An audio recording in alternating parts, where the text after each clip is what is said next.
Good afternoon, everyone, and good morning to those in the West. Today, it's going to be extremely valuable session, and not just valuable, but extremely exciting as we talk about what's going to happen next. Today, we have three such amazing meta visionaries, as I call, who will be joining us. And then we will also not just talk about what's happening in the metaverse, we will also talk about what value the metaverse, the Web 3.0, and this entire ecosystem brings on the table.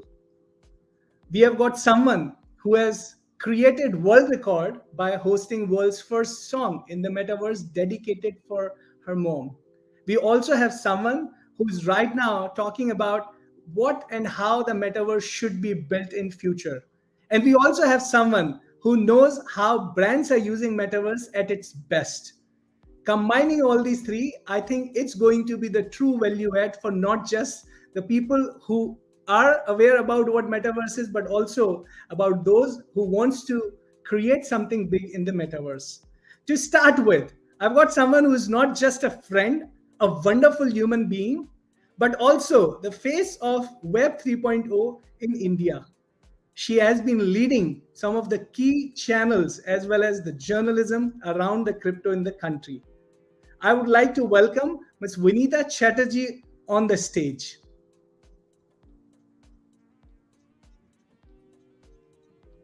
Hi, Vinita. Good afternoon. How are you?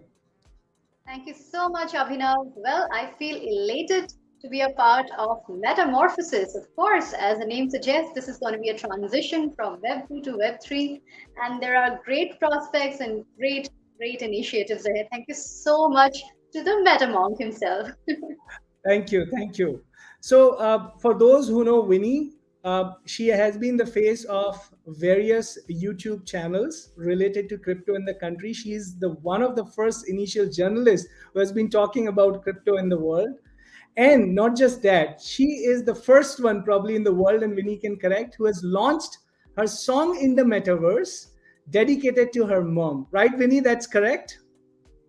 Well, by the grace of God, on the theme of mother, this is the first song in the world of Metaverse, of course. And I've become India's first artist to launch an original music video in the Metaverse as well. Wow, wow, that's fantastic. And I know, about your career particularly. I know you for a long, long time now. From a Disney actresses to now Meta Deva, as we call you officially on various platforms. You launched your own song in the metaverse, and not just song, world's first song in the metaverse. How was your experience? I mean, why did it even happen? Why did you think that you should do something like this? So, Metaverse was just coming up in a big way, and Facebook had just renamed itself as Meta. And I thought, why not? I mean, this would be like a moment to catch the eyeballs because an early bird, a first starter, always catches the eyeball. I mean, either you're the first or you're the best. And I choose to be both. So I did the concept of mother because mom is something I'm very close to. And I think this is a tribute to all the mothers in this planet. This is in English, so everybody can listen to it. It's called Love You Mom. And as a Wow. child in the third grade, I wrote this song, and it was such a like a lucid piece of art which I had gifted to my mom in the third grade. She had tears in her eyes, and I Wow. thought when Mary was, taking shape, why not I surprise my mother on her birthday by releasing this song in the metaverse? And history happened. Wow, wow. I think it was amazing. I've experienced when you did the song launch. I was one of the participants who saw how it is, and the feeling was truly immersive. And that's what metaverse as an ecosystem brings on table. Those things that you can definitely do physically, but when you bring it on metaverse or such platforms, it makes those immersiveness go to a different level altogether. But I want to particularly talk about your experience. You have been a camera person throughout your life, coming from the background of acting. You have been a Disney actress to a metaverse enthusiast. What a change! Tell us about how did this happen and why did this happen? So you can see this Disney actress came first, and then Disney itself came after that. Imagine. Yes. So true, so true. And I thought because I was very intrinsically connected with everyone, all the executives of Disney. So I thought like let's create something on your own so that you can actually set the example, set the bar. And then other people would also join. That time, nobody heard about Metaverse. And the journalists who I was communicating, what is this Meta? Is it like multiverse? Is it like this? Is it so? Everybody was clueless about the concept. It was way back, and Metaverse just the buzzword just began, and I was falling short of words how to explain. Then I thought, let me create content so simplified that even a 5-year-old or a 95-year-old can understand. So then I started creating content on the concepts of metaverse and making every concept of metaverse so simple so that the mass appeal can come. Of course, as new platforms and paradigms are developed, it's not for the niche audience, it's for the masses. When the masses come, then the brands come. So when we have a lot of crowd, we have a lot of footfall, then only brands would come to encash on that. So I thought, let me become the mass motivator for Metaverse. Thank you so much for that line. No, I think absolutely you are. I've seen that you have hundreds of thousands of followers on various platforms. I keep on seeing your feeds on YouTube and Instagram where you have again 100,000 plus followers. They keep on asking, and I've been, sneak peeking into the comments, the kind of information that they're asking from you. It shows that your passion is driving this entire thing, and it makes total sense. However, I have a very interesting perspective on this as well. We all know that crypto winter is going on, right? Don't you think that it also affects the metaverse as an industry? And do you see any positive signs of this, that something will change, or probably brands will need to see it from a different perspective? See, I always believe that necessity is the mother of invention. In crisis, a new invention can always develop. So when Yeah. there is a crypto winter, there are so many buyers who are hodling onto cryptos, and people know because all these, this is like a wave, there's a crest and there's a turf. So if there is a winter, there's definitely going to be a summer. So on that expectation, people are actually developing new metaverse platforms and portals. And by the way, even I have started the white paper of my own metaverse platform, which of course you and I we've been discussing. And I'm a part of the great CWC initiative, which is also organized by you. And you're creating worlds first, a few great milestones from your end. And of course, World Crypto Forum, which is a unique idea where we can have people across the world coming on one platform to share, to collaborate, and to create great startups, to incubate startups. So, all these things, since this is the winter, we see the ants, how they do. When there is a winter, they know this is going to be dry spell, so they go and collect so much of food, they gather food, and then they wait for the summer to like cherish it. So, we are not going to hibernate because it is winter, but we are going to create. We're going to create magic, and we are going to create new startups, new ecosystems. We're going to build bridges. We're going to connect hearts because Web3 is all about democracy. It is all about the free world. It is all about me sitting here, you sitting there, and we are all connected by the web. So this web is close to the heart because, like, unlike Web 2, Web 2 is completely monopolized. It has so many corporates that is completely manipulating the algorithms. Web 3 has nothing to do with any of that. So Web 3 is a free world where any developer can come up to each other, collaborate, deep dive, and delve into their own creativity and create a great magical world of metaverse. Fantastic, fantastic. I think I couldn't have thought of something so interesting coming from the winter and the aspect of, how this is an opportunity for various companies. In fact, one of the project that we are working on is called Channelverse. It's a trademark IP that we have recently built. And what we see that while brands have been seeing metaverse as a marketing opportunity, and it makes sense. Internet started as a marketing opportunity. Eventually, companies were built, industries are built on internet. So right now, metaverse is seen as a marketing opportunity, but there are also activities which can be done more efficiently in the metaverse than the physical or real world.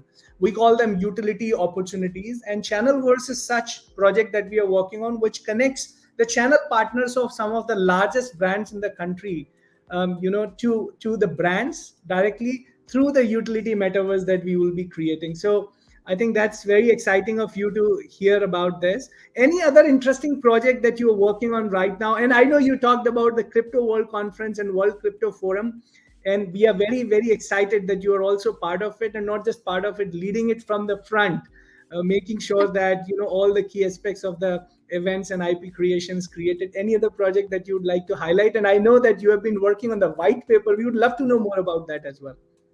Okay, so I am on the process of creating world's first social platform for the faceless and the voiceless, and this is called Mission Kalyaneshwari. Wow. Wow. And it is, Abhi, you and I will be discussing this very soon because this is such a big project. This is of a global stature. This is going to Right. empower so many women across the world. So the name of it is Mission Kalyaneshwari. That means a lady who's going to do good to the universe. So Wow. everybody calling themselves hashtag I am Kalyaneshwari.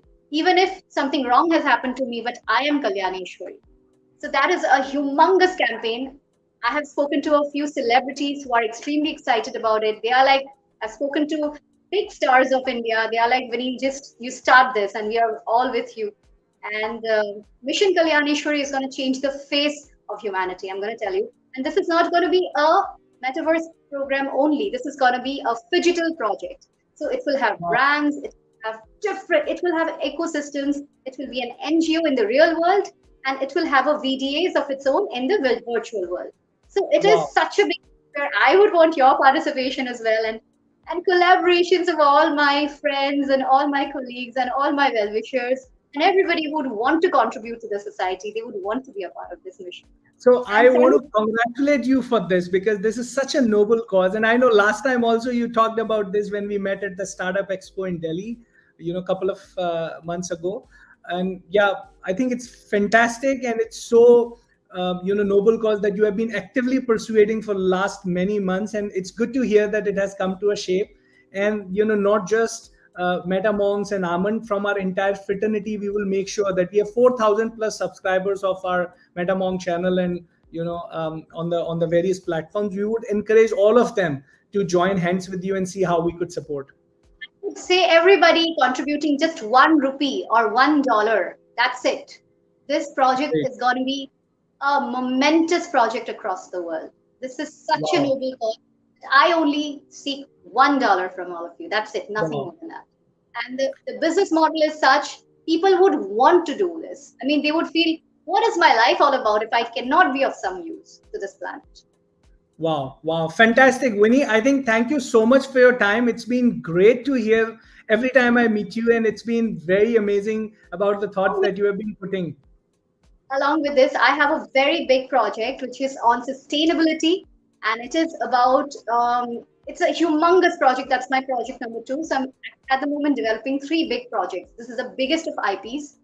On this sustainability platform, I roped in United Nations Sustainability Program, which is UNDP's SDG mission. The one that is already doing the rounds. So they have taken me as a global sustainability architect for this project, and I'm Wow. doing something with anti-pollution, curbing all the wastage that is happening, real fashion, which is creating so much of mess in this planet. Like you're just changing clothes and you're just changing fashion, and as a result, you're creating so much of dump in this Wow. planet, not being cleaned up. So rather, virtual fashion can take over so Yes. in the office. Fantastic, And Winnie. I think it's exciting. It's super exciting to see and hear what you are saying, and I wish you all the very best for all these interesting projects. Some of these I know that we all are partner in the crime together, the good crime I would rather call it. And for the other ones, we have this great community, which I'm sure that will look forward to join hands with you.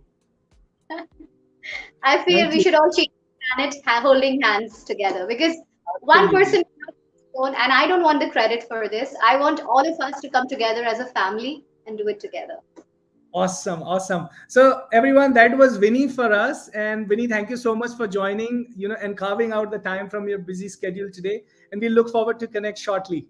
So thank you so much for joining. Thank you so much. Pleasure is mine. Awesome. So I think that was Vinita Chatterjee, one of the first ever journalists in the country who talked about, how this entire thing is shaping up, talking to various sort of people who know what kind of things needs to be done and how it should be done. Now, who's the next face here? And I have something very exciting to talk about Paula. Paula is not just the one who is telling what can be done, she's also teaching how it should be done. She's a lecturer of Web 3.0 fashion marketing, branding, and retail innovation. She also works with Digital Twin, which is a sustainable fashion platform that unites digital and physical goods and connect influencers to their communities. She's also an advisor at the Metaverse Fashion Council. Can we have Paula Mary Clegriff on the stage, please? Hi, Hi. Paula. How are you? It's good to see you. Thank you for having me today. I think, when I was looking at your intro and I had to literally find out some of those areas which I should not be talking about because you have been doing so much into this. And I would like to start about your journey to the metaverse. How all? Because you were in the retail, you were in the physical world, and suddenly you have started talking, particularly. And I saw your feeds constantly following you. I would rather call it stalking you on various platforms. Tell us about this journey so far, Paula. Sure. Well, basically, I've been lecturing e-commerce and innovation for the last 20 years. So it was only a matter of time till I ended up in Metaverse, right? Because it's the natural extension of the new internet. I suppose I was introduced to Metaverse pretty much in 2012. I was working in Shanghai for 8 years, and I came across a creative technologist called Tia Bei Bauman, who is the owner of Metaverse.com, Metaverse Instagram handles, and so on. Wow. And we met in a Shanghai nightclub, and she was selling pre-Snapchat hologram nails. So Wow. that was my first introduction in 2012. And actually, we had the pleasure of meeting again before Facebook became Meta, wink. I NFT'd her Instagram handles, woohoo, and her domain names because her Instagram handle was deleted by Meta when they Wow. turned over to the metaverse. But thankfully, because I'd NFT'd her Instagram handles and her domain names, Facebook, we had to reinstate her name on Instagram. So she is the true owner of the Metaverse Instagram handle on Meta or Instagram. So yeah, that was kind of my first introduction to pre-metaversal content creation in 2012. So it was only natural then when I was working in China with different types of fashion and retail companies, we started using QR, AR, VR, we started talking about artificial intelligence. And then, of course, blockchain popped up. And I thought, wow, I feel really passionate about this technology in particular because it's about the decentralization of the internet. Just like the internet was never supposed to be centralized, it was supposed to be decentralized, run by stakeholders like you and me. Wow, wow. Such a fantastic way to say how it all started. But the example that you gave is exactly why Web 3.0 is very important, right? So there was a domain name or, the handle ID that you have, and someone suddenly came and it was just wiped off, right? And that's exactly where Web 3.0 comes in picture and say, hey, you cannot do that, right? Correct. So I That's one of the suppose reasons why. Sorry, I was just saying that's one of the reasons why actually people love it or hate it. There is no someone who says it's okay. Either there are people who just love it, there are people who just say, okay, I don't like it. yeah. So yeah. And actually, if you think about it, like one of the projects I'm working with Sway Social and Cloud.art, in Web 2, like these 3D advertising centralized platforms like Meta, you don't own your own identity, you don't own your own content, and your followers don't get paid. Yes. If I'm creator, why would I rock up on Instagram or Meta when I actually don't have any control over my IP, my identity, or the monetization of my content? So, it was only a natural, time when people said, well, you know what? We're building out the next version of the internet. Stakeholder management is important. We need a say in what goes up there and who makes money from it. So yeah, rock on Web3. I love it. I love it. And I think for creators particularly, it's so exciting. There was a comparison that I was reading on LinkedIn. I don't know how much of this was true, but what they did, they just compared, when you have a million plus subscribers on YouTube and you're posting 5 videos a day or 5 videos a week or something like this of about half an hour, and about 15% of your total subscribers are viewing like 10 minutes of it, how much money you make versus any other DSO platform where you have, creators who are actually owning the content, and DSO is just charging you some guest fee or probably 5-10% of total money that you're making. The difference was 70x 70, and that's very it's massive considering the kind of transparency that Web 3.0 will bring on the table, and as well as how beneficial it is for the content curators, right? And Absolutely. I think that's what some brands like, some brands do not like. But I've always seen that whatever is right, eventually the world will go towards the right. It might take a couple of years, but that's how it's going to happen, right? Absolutely. And I think when Vanita talked about, supply chains in fashion, it's no different, in as we're building out these supply chains, they are Web3 activated and the customer will have a say. It's kind of like with Zara in the future in Web3 version of Zara, the stakeholders who are the customers like you and me will decide on what kind of product is made in real time. Because I never asked you to make that ugly product in the first place, which is probably going to end up in a landfill. So fashion and retail particularly is very excited about Web3 because we are no longer customers, we're stakeholders. And stakeholder, as you know, have governance and power to say, let's make this product or not. So yeah, some great things to look forward to. And I think that's exactly, I mean, you touched upon this. You gave an example of Zara, for example. What are the other use cases where you think that metaverse can help fashion brands to grow? Okay. Well, as we know with the Web3 protocols, there's quite a few. And I suppose, Charmaine will touch on NFTs. NFTs for us in fashion is fantastic. Historically, we use NFTs for counterfeiting. So provenance, where the product comes from, who owns it, and its authenticity. So NFTs for us in fashion are like a fantastic protocol for us to identify, if you're buying a Louis Vuitton handbag, for example, when I go to class and I have my Louis Vuitton handbag on, my students say, hey, miss, show us your NFT, because they want me to prove through a smart contract that it's an original. So NFTs in that sense, in the early part of the supply chain, we love to use them in fashion, but we're using them much more now in the other end of the supply chain for 3D wearables. So again, Vanita talked about, digital fashion items and 3D wearables, and also these wearables, as you know, are 3D models. And, when I lived in China for 8 years, and I used to be an haute couture fashion buyer, and I would go over to my Chinese clients and I'd hear them in Mandarin saying, oh, they don't understand the dragons, and that's not Chinese red, that's American red. Oh, we're not going to buy that. And I was thinking, well, why don't we create a 3D model, send it into the China ecosystem, machine learn it, and have the local population localize the 3D model or the product, and then send it back to the supply chain in real time. That way, we solve things like cultural appropriation. So there's so many great use cases for metaverse. And I suppose, it really depends who's asking. If someone says to me, what's the metaverse, miss? I'll say, oh, it's a 3D sales and advertising platform for brands to sell physical and digital goods. Yes. But as we go through this chat, Charmaine is going to talk a little bit more about, how it benefits society and how it, it liberates women and children, how we're building out this brand new ecosystem. But I definitely think brands, to be fair, are going to build out their own ecosystem that has its own economy, that has its own products and services, and where stakeholdership, whether it's a creator who gets paid, to put a crypto punk on a Gucci handbag, or, somebody working in a circular supply chain. So we know that, there's tons of fantastic use cases in the blockchain space, not just Metaverse as a sales platform, but also NFTs for IP and monetization, 3D modeling. So yeah, the fashion retail industry we're game. We're definitely very excited about it. And I think fashion retail is the first one to adopt this. I saw that, various brands who have launched their digital clothes, as they say, they want you to try on.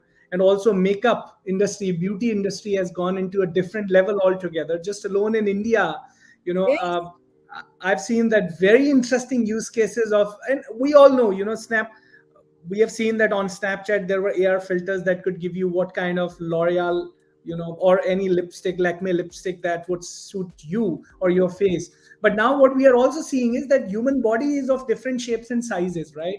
And people like to try if this is the right body fit of cloth for me.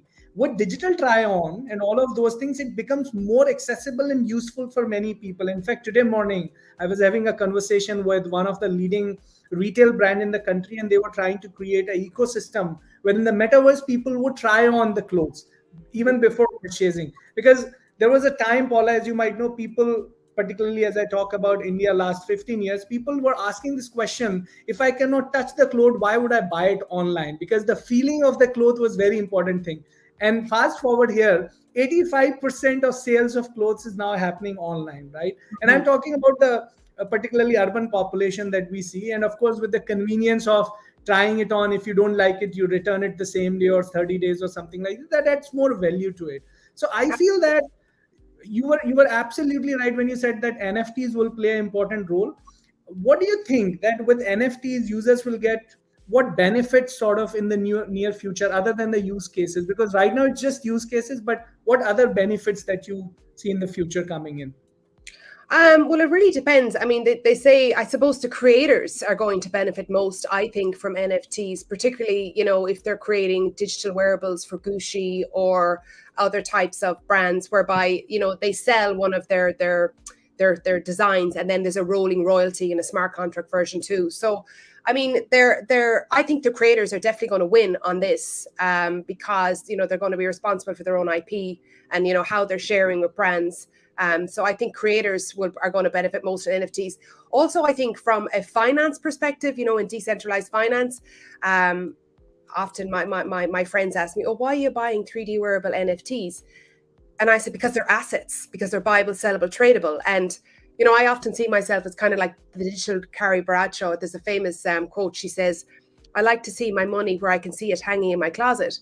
So a lot of my 3D wearable NFTs, to be fair, will be used as collateral to take out crypto loans to pay for other things. So, I'm not buying 3D wearable NFTs just for fun for my avatar. I'm also consider them as buyable, sellable, and tradable assets. So, NFTs from a DeFi perspective, Awesome.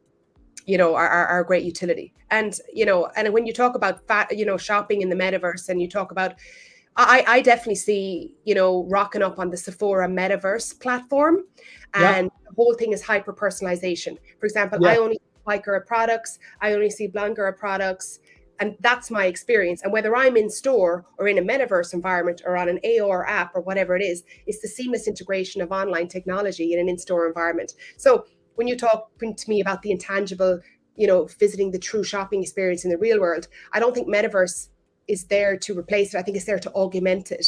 So if we want to use AR or a metaverse activation in store, it doesn't really matter. It's all part of this, what we call customer journey.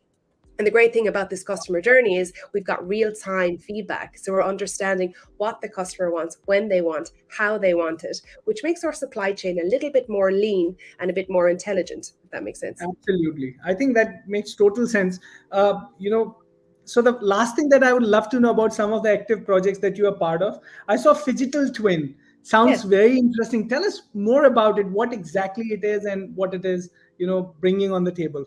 Yeah, so basically, Digital Twin is an influencer-led on-demand fashion platform. We do phygital items, which are basically physical and digital items. So it's a type of slow fashion. So like I said, I often do lectures in London College of Fashion or Nottingham Trent University, and one of the questions I always get, "Oh, how do we solve fast fashion?" I'm like, we just use Web3, real-time supply chains, stakeholdership management, and you have the choice of a physical item or a digital item that's influencer led. So basically, the influencer rocks up, says, "Hey, I want to create a collection." We do the 3D modeling on it, then it's voted via smart contract or through Instagram, which is made, and with the pre-orders done, and then it's sent, and there's a physical item and a digital item for your avatar.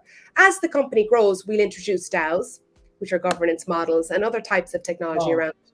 So yeah, that will be out of all my projects, that one will probably be the one that's most related to fashion. But like I said, any case study or use case that I get involved in must have social entrepreneurialism and circularity as a focus. Otherwise, I don't see the point in getting involved in these projects. Absolutely. I always keep on giving this example in, the mother tongue of Hindi, or probably Sanskrit's mother tongue as well, Pali or Prakrit. There is a word called Anekantvad that means multi-purpose. Okay, multi-perspective. And what I feel about metaverse is if you add purpose to this multi-perspectivity, exactly that's what metaverse brings on the table, right? So you have multiple perspective of looking these things, seeing these things, experiencing these things, and then you also add a purpose. Why are we seeing the way how we are seeing this? And that completes it. So Paula, I think it was such a fantastic discussion with you. I love the way you took some of the very practical examples of the work that you guys are doing and how industry is using this. And we would love to know more. But for now, I will go to Charmaine to know more about what they're doing, and then we will turn back to you all again. So I look forward to connect with you shortly. And thank you so much for your time. It was just amazing to hear you, Paula. Thank you. Thanks. Great. So that was Paula. I think such great example she has given about how it should be done, what is the right thing to do, what should not be done. Well, we'll continue to dwell more on this because we have got Charmaine who will be joining us. But before we, hear her, I just want to highlight she's also known as Bitcoin Madame, right? And NFT whisperer, as for her, a profile that I've received. She's an OG NFT art collector, wow, writer, metaverse and NFT strategic advisor. Woo! So many entrepreneurs who are listening us today. And very important, her vision is to make Web3, NFT, and the metaverse more inclusive, right? And she has been not just started a year ago, she has been into this thing for last many years. And she also co-founded a DAO called Women of Crypto Art. Whoa. And we have a very big community event that is also happening on art in partnership with Amon called Atanity. So hear more about this. And one more thing that I particularly would like to highlight about Charmaine, she is also the author of Confessions of a Crypto Art Collector. Well, with that, can we have Charmaine Shot on the stage, please, with us? Charmaine. Hello.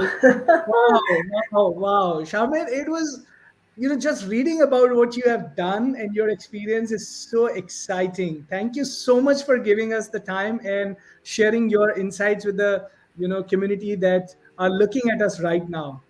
Well, it's great to be here. I'm delighted to speak today among so many amazing other speakers. So thank you for having me. You're welcome. You're welcome. I would just go directly into what I want to ask you actually. So Web3 is changing games and business in many aspects, right? We all know. Do you think it's going in the right direction? And you would be the right person to talk about it because you have been part of the Web3 from the initial days. Over to you, Shamin. Yeah, well, yes and no is the answer. So I believe that Web3 should be an open and decentralized community with equal opportunities and space for everyone. But I've found that there are some challenges for women and underrepresented groups. So I'm currently writing a white paper to look at the challenges and opportunities to lower the entry barriers into the metaverse.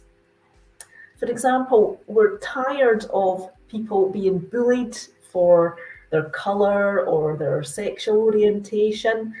We're tired of women avatars in computer games being either sexualized or minor characters. And our calls for accessibility for people with disabilities are being ignored. So an example of this is one of my first metaverse experiences back in 2019. I was invited to a round table discussing how we could encourage more women to use a particular metaverse. But when I tried to join the conversation on the web browser, the only avatar available was the default white male.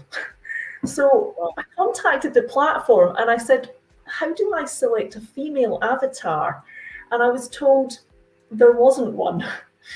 Oh. So the platform owner wanted more women users, but they didn't see it as a priority to give women or people of colour their own identity.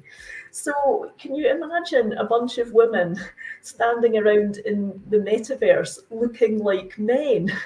It was like a chicken and egg situation.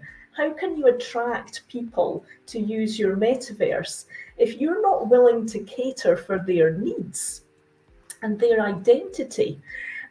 So we need to create a metaverse that empowers everyone and it gives everyone equal access and respect. So one of the key things here is the digital identities. Yeah. So if you take, for example, LGBTQIA plus people, the metaverse opens up a world of possibilities for us to choose how we want to be seen. and to design who we really are, not what society decides we are based on our appearance. So we want safe spaces where, say, non binary people, transgender people, gender fluid people could feel safe and accepted to be their authentic self as part of a like minded community. And Paula was talking about fashion. So the default choices for clothes and accessories in some metaverse platforms is currently quite limited. You have to choose either a male avatar or a female avatar, and you have to have either the sort of baggy male t-shirt or the fitted female t-shirt. And so we need to think about categorizing avatars, clothing, and objects not as male and female, but Hmm. as things like masculine, feminine, gender neutral. We also need to do things like allowing people to display their preferred pronouns with their username. Another area which is kind of lacking is people with disabilities or differently abled people. There's 1.2 billion people with disabilities, right? So collectively, they make up the largest minority. And the Yes. metaverse can empower these people to create an equal footing with everyone else. But we need to consider their additional requirements when we're designing the metaverse. So, disabled populations were some of the earliest adopters of extended reality technology like Oculus Quest. Absolutely. Yeah, and wheelchair users can use these VR headsets either in the static Yeah. mode or they can set them to react if the wheelchair moves. And a Yeah. lot of disabled people say it gives them a great sense of freedom and pain relief. So we need to make sure that we're including their requirements when we're building our metaverse platforms, because we all know that things work better when they're designed for accessibility from the Totally. start. And none of this is really new. It's the same problems we've had in Web 2. Yeah. So accessibility covers things like having alternative text on images, not having unclear controls, dealing with people with colour blindness, so they can't tell the difference between hit the red button for yes, hit the green button for no. So there's all sorts of ways that we can just think about including people when we're setting up our metaverse. No, it's very important. You talked about digital identity. In one of the survey, and probably it is also posted online by various consulting companies as well. 70% of the survey, people who attended the survey said that their digital identity is more important than their physical identity, and that's a very powerful statement.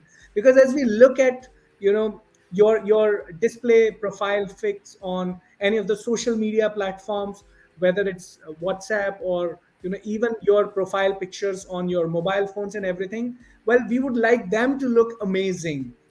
Who's howsoever we look, what our color is, what our height is or shape is, but the display photo should look great. And now as we move towards moving on to very interoperable metaverses and platforms, I think your digital identity will become more important than what you actually do in your real life. And that's exactly what I feel metaverse can actually add a lot more value to putting your digital identity in a much better way than how these current traditional platforms can do. And second point that you also very, I think, crisply highlighted about, the whole community of people who are differently abled.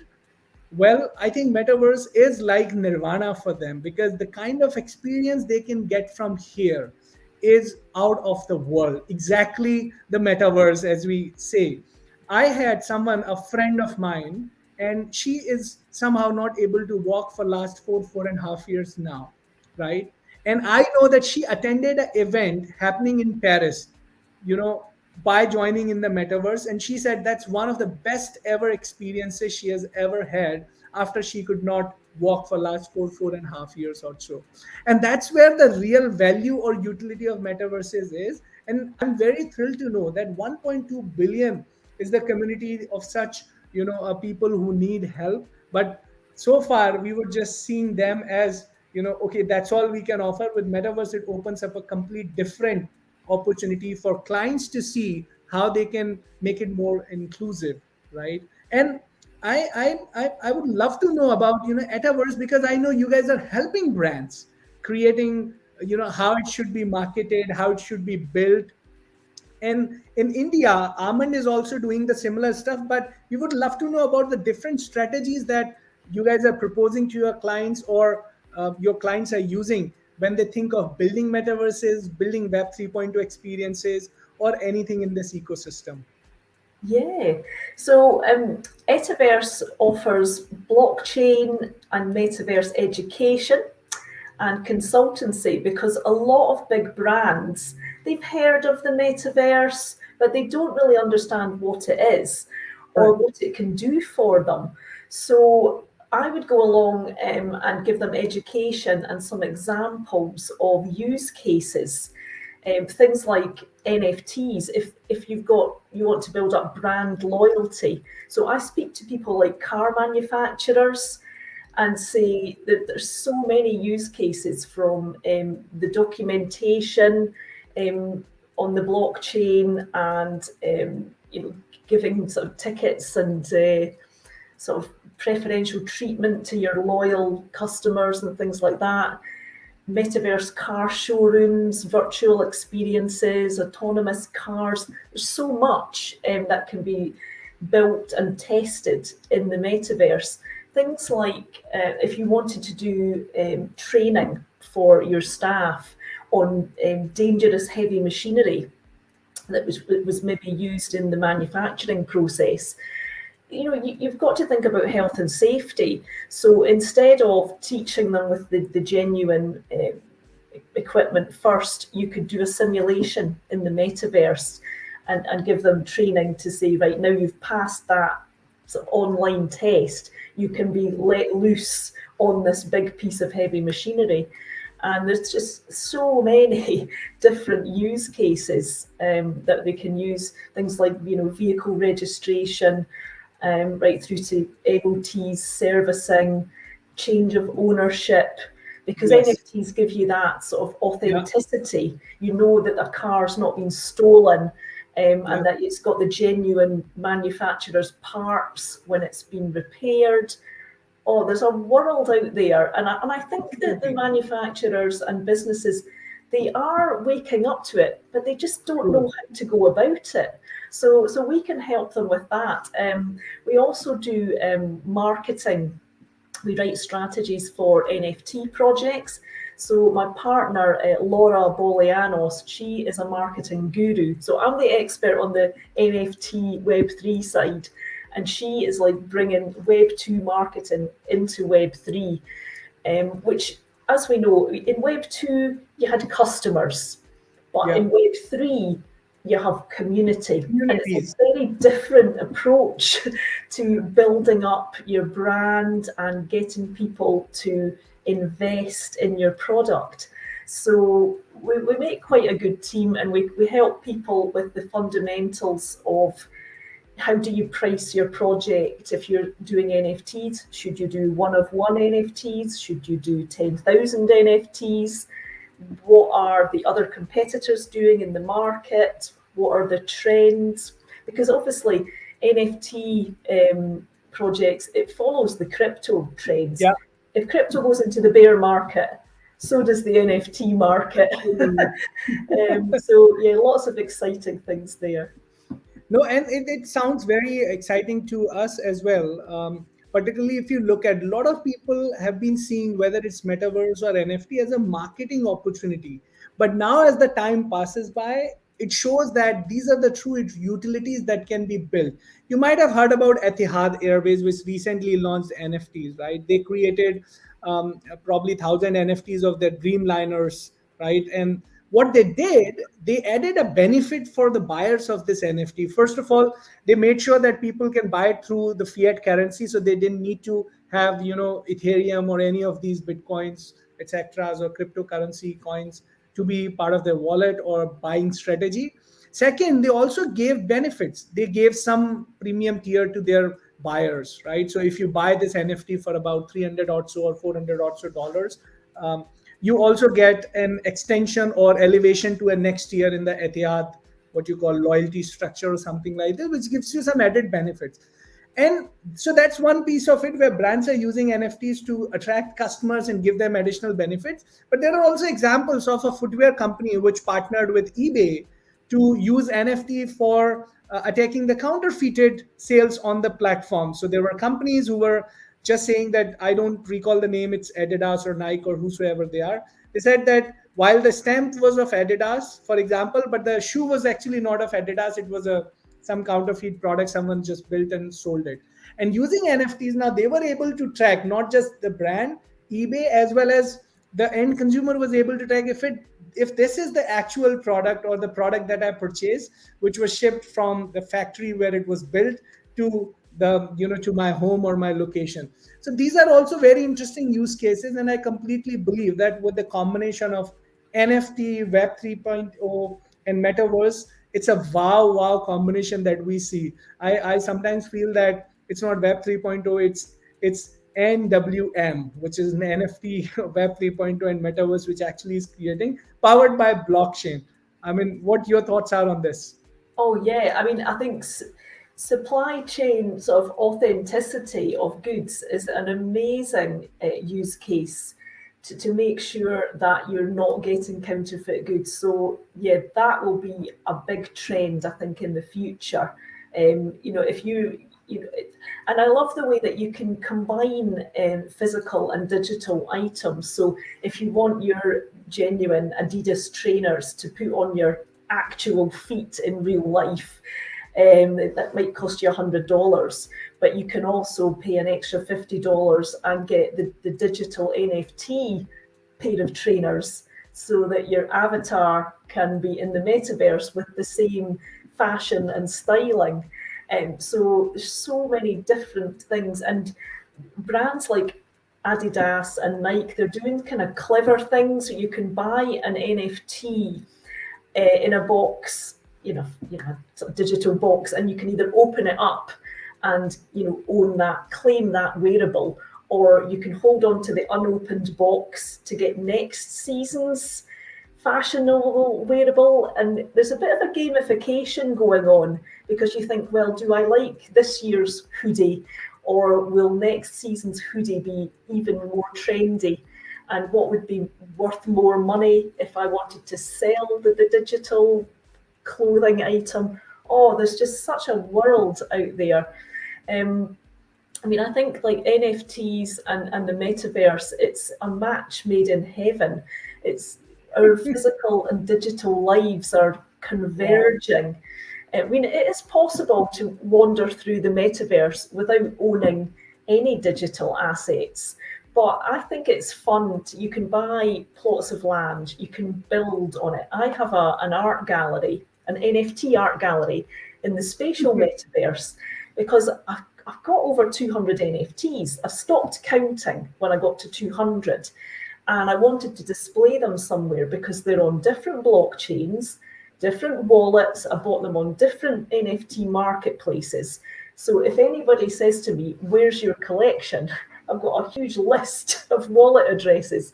And I thought, I'll put all my favorite NFTs into a gallery in the metaverse, and anybody can wander in.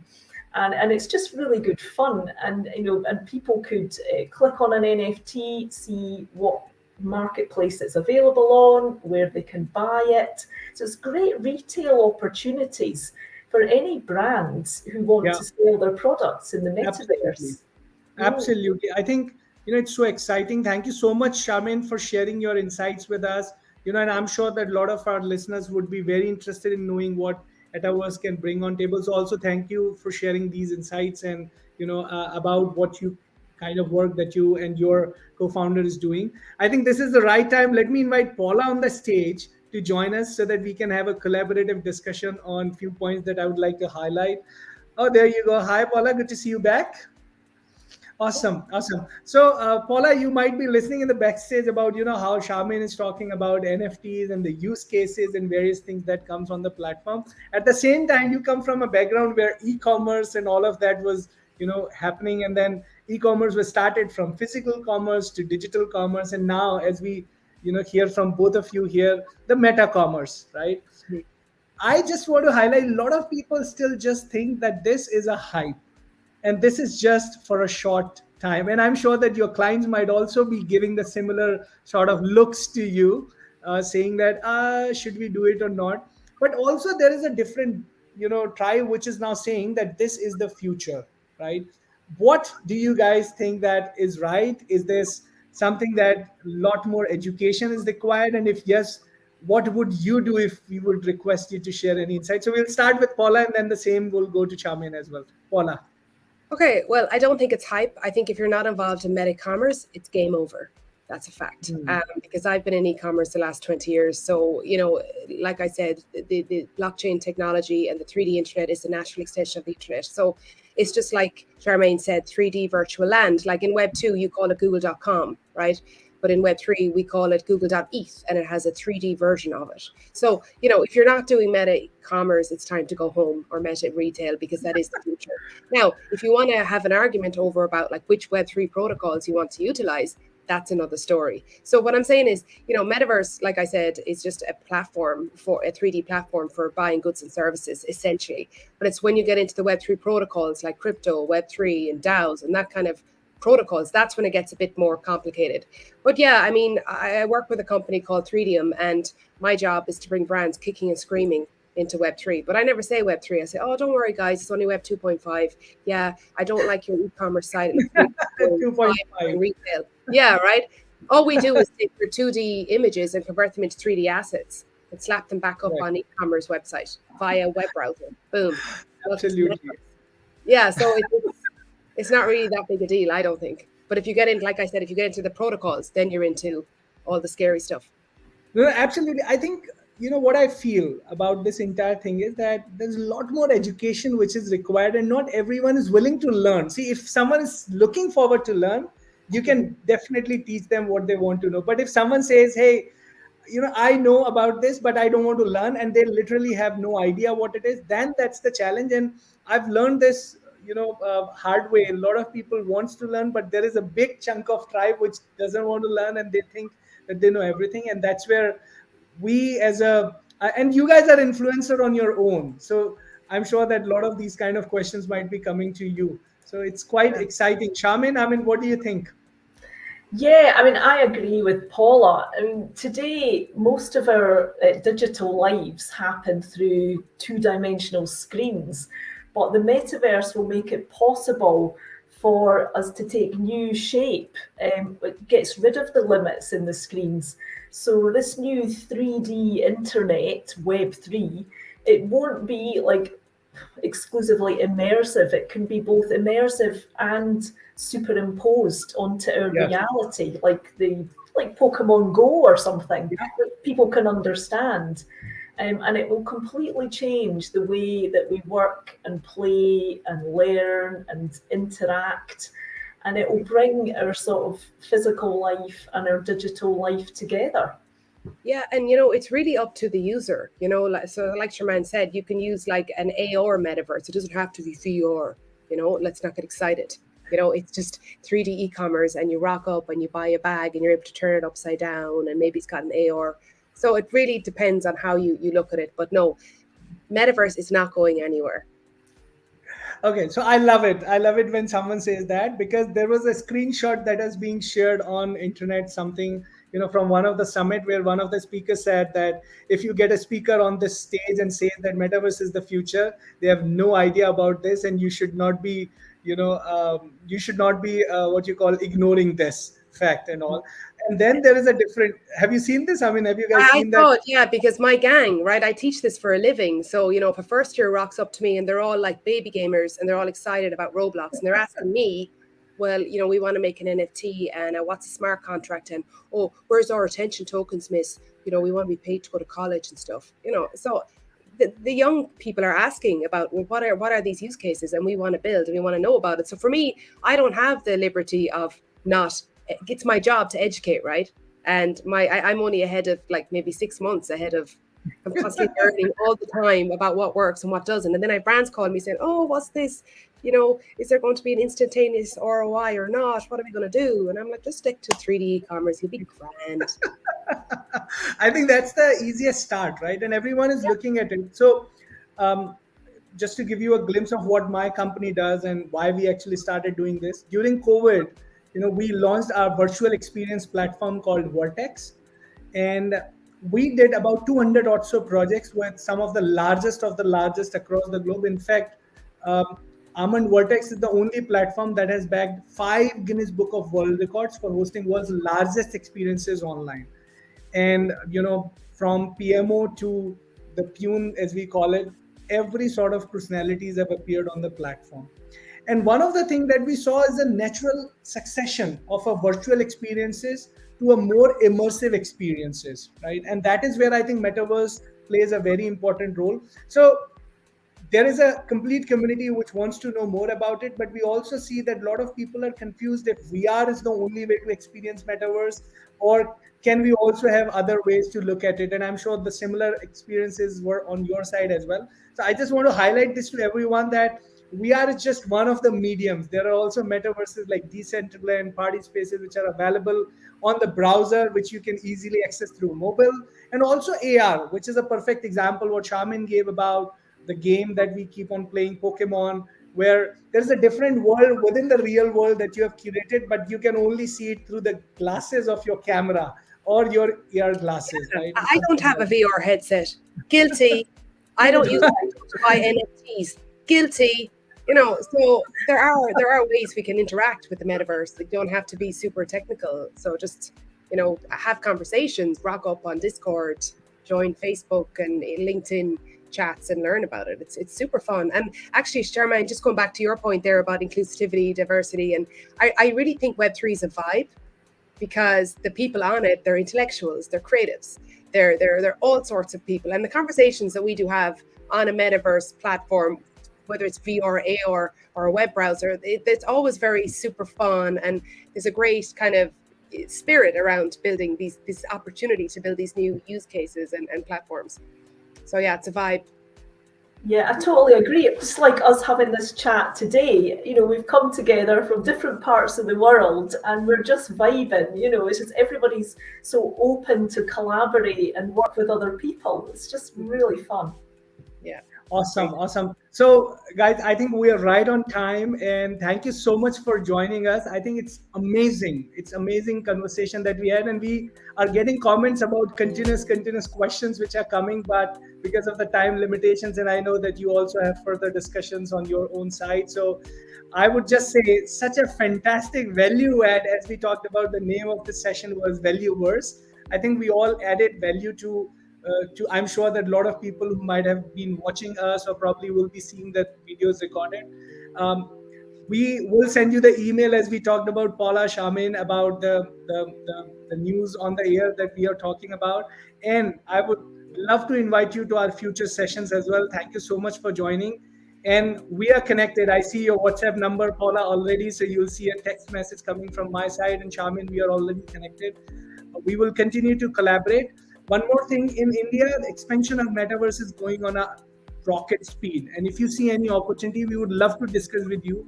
We are on the front face of this entire ecosystem metamorphosis, as we talk about, happening in the country and across the globe. And we'd love to collaborate with both of you on the various fronts. So with that, thank you so much for your time. And I look forward to see you soon. Thank you for having us. Bye. Nice to meet you guys. Take care. Bye. All right. Bye-bye.